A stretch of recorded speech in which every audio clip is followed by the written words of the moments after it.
Parang may under doon na no? Parang tinutukan na niya. Mukhang sumusunod na sa asawa to Mukhang malapit ng mangi-etlog. Pero nakapili na tayo ng isa. Sana maalagaan mabuti dahil napaganda ng ibon mga singko. May mga tatak pa to sa pakpak. Finisher. Yon. Ngayong araw na to maulan pa rin mga singko. Pero meron na tayong dalang panangga. Dahil nga syempre mabasa tayo sa ulan.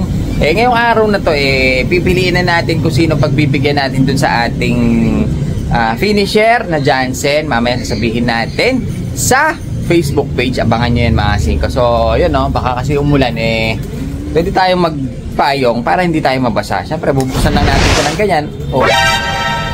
Ayun na naman mga singko, parang may nakalagay na naman sa ating payong. May mga props na tayo. Kukunin lang natin dahil parang meron na namang gustong magpa-shoutout dahil nga yung ating payong may naipit. Ayun may naipit na gusto mong pa-shoutout. So yun, gawin natin shoutout na natin to. Kukunti lang naman, kaya ano pa hinihintay natin.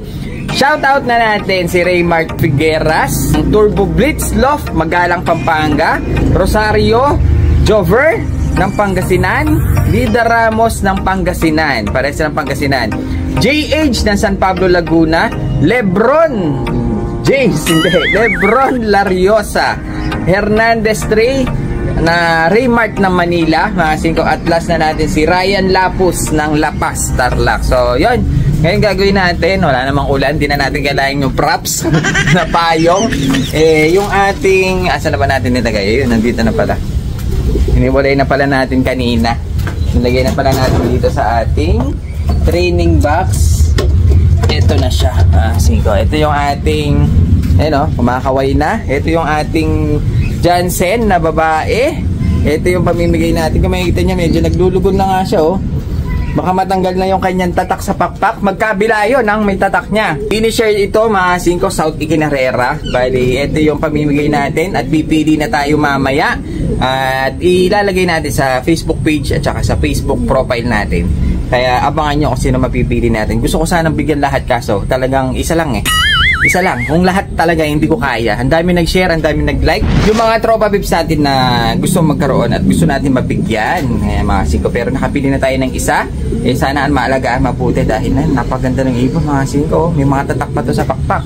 Finisher na South. So yun, lalagay ko muna pala dito para hindi siya ma-stress dahil nilagay ko siya kanina doon sa training box para mabidyohan ko kung sino yung napili natin na nag-iisa. Dahil isa lang yan Sana makapagpapigay pa tayo ng mas marami. So ayun, ano bang gagawin natin? Silipin na lang natin yung mga alaga nating iba dito. Grabe tingnan nyo itong napaanak natin. Halos ang bilis ng panahon. Halos mas malaki na sila dun sa nagbuhay sa kanila. Dahil nga ginawa natin sitter tong dalawang ito. Tingnan nyo, mas malaki na sila. Ngayon, tingnan natin kung ano nang itsura nila. Ayan sila mga singko. Lalaki na nila. Ngayon muna natin dyan para makita natin mabuti. Yung isa, halos magkamukha ito halos Xerox silang dalawa. Tara lang natin. So ayan, bali ito yung paanak natin. Parang kailan lang pinakita natin yan. Sibong na sibong pa. Halos ganyan lang kaliliit. Ngayon, tignan nyo naman sila. Mas malaki na sila. Sa bagay, medyo mas large breed ito ng konti kumpara mo dun sa mga ganito natin. May itlog na naman nga mga sino. May itlog na naman sila. Ginugulo na sila nitong dalawang ito. Kailangan na yata nating hiwalay. Kaso nakikita ko sobrang sipag nilang maglimlim at magsubo. Hanggang ngayon sinusubuan pa rin itong dalawang itong bulinggit na to. Pero ngayon giant na sila singko. Makikita nyo medyo natatakpan na yung kanyang mata. Tapos yung tuka niya medyo nakalabas pa. Pero konti pa yan mga singko. Konti pang haba dahil mga young bird pa ito umiiyak-iyak pa. Ang ganda na nila mga singko. Ito yung tinatawag nating Bukhara Trumpeter. Yan ang gusto ko sa mga singko. Pag malaki ang kulungan natin, nakakalakad sila, nakakalipad. Hindi yung nasa isang maliit lang na kulungan. Kaya kung papalarin at sweswertehin makakagawa sana tayo ng malaking kulungan. Itong kanilang buhok sa paa, maliit pa yan. Pag ito humaba mga singko, hanggang dito yan. Talagang lapad ang balahibo ng ng Bukhara sa kanilang mga pakpak sa paa.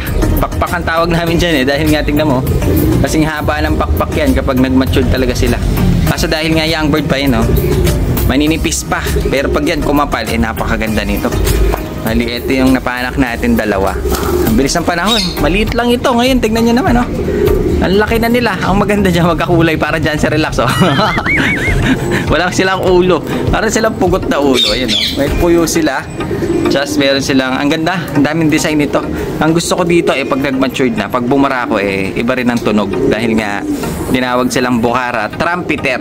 Parang trumpet ang kanilang barako o huni. Parang ganon. So, ayan. Baka biglang lumipad at mapunta doon, kakainin lang ng mga aso. Balik na natin. Saka na natin hiwalay. Wala pa tayong kulungan na paghiwalay. You know, mas malaki na nga sila, oh. Gumugulo na. Nanggugulo na itong mga tos dun sa pugad ng kanyang sitter. At baka hindi mapisa yung itlog. Kawawa naman. Baka subuan pa niya yan, Gawin natin flyer. Ayan, laki. Bilis ng panahon. Sa wakas, at napasyalan din natin yung ating mga laruan. Kung makikita nyo yung mga poops sila, natutuyo na dahil medyo huminto na. Gumaganda na yung panahon. Hindi pa natin nasisudsod hanggang ngayon. Tinatamad ako kasi kung baka may under dun, Parang tinutukan na niya. Mukhang sumusunod na sa asawa to, Mukhang malapit ng mangitlog ang ating mga laruan dito. Bali dito, napakaganda din talaga nila dito. Talagang kakaiba pag nandito ako. Parang nasa ibang lugar ako. Dahil nga lahat of color, lahat maganda kulay. Yung mga gusto kong kulay, hindi ko pa nabibili dahil mahal. Pinagtsatsagaan lang natin itong mga nandito. Pero sa akin, maganda na yan. Para sa akin, maganda na yan mga yan. Kasi marami ako nakikitang magaganda talaga na hindi natin kayang bilhin dahil matataas, maasin ko, tsaka napakahirap, malalayo yung lugar ng mga tropa pips natin na maraming mga gandang off color Pero para sa akin okay na yan. Yun nga lang, meron tayong mga ibang tropa na gustong kumuha sa atin. Kaya nag-iisip ako kung saan dito ang i-out natin mga singko. Dahil nga parang lahat sila gusto ko. Pag gusto kong magbawas, tumitingin ako dito. Tapos makikita ko sila, parang ayoko silang bawasan talaga. Pero yung ating yung young bird natin naglulubot na siya. Lumalabas na talaga yung kanyang kulay kaso hindi pa maaninag talaga dahil nga young bird na young bird pa. Ang magulang niyan, ang magulang niyan yung ating ito. Singka ito yung magulang nyo. Hindi ko rin alam kung hanggang ngayon kung anong kulay na ito. Pero ang alam ko lang, malaki siya, tsaka borgang ilong niya. Yan ang magulang at yun yung anak niya na napakalaki din. Ayan, napakatangkat na nasa dulo. Bali dito hindi ko rin alam hindi ko rin bilang ito Kasi ang alam ko lang, pag gusto kong magsalang, kukuha ko dito. Pag tapos na sila, ibabalik ko na sila dito. Ayun yung anak niya, Hindi ko alam kung anong kulay nito.